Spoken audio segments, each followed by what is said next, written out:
మేము చిన్న తిరుపతి నడిచైతే వెళ్ళామట. ఇంకా మార్నింగ్ అయితే ఇంటికాడైతే పూజ అయితే కంప్లీట్ చేసుకున్నాము. మేము ఇక్కడ ఎర్లీ మార్నింగ్ 6కి అయితే బయలుదేరాము. అయితే ఏంటంటే ఇంతవరకు చిన్న తిరుపతి నడిచి వెళ్ళాలంటే ఒక క్యాన్ పులిహార, వాటర్ ఇవన్నీ తీసుకొని వెళ్ళాల్సి వచ్చేది. ఇప్పుడు అలా కాదు, ఎక్కడ కావాలంటే అక్కడ ప్రతిదీ దొరుకుతుంది. అలాగే దారిలో కూడా పంచుతున్నారు వాటర్ బాటిల్ అలాగే పులిహార. ఇక్కడ వీళ్ళు చూడండి, వీడియో తీస్తుంటే చాలా హ్యాపీగా ఫీల్ అయ్యారనమాట. వీడియో తీయమ్మా పర్వాలేదు అంటున్నారు.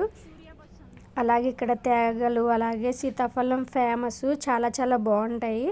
ఇంకా చిన్న తిరుపతి నడిచి వెళ్ళాలంటే చాలా కష్టం అన్నాను కదా ఇంతవరకు. ఇప్పుడైతే మాకైతే దారిలో అయితే వాటర్ అయితే ఇచ్చారండి. ఓన్లీ వాటర్ ఇచ్చారు మేము మార్నింగ్ వెళ్ళడం వల్ల.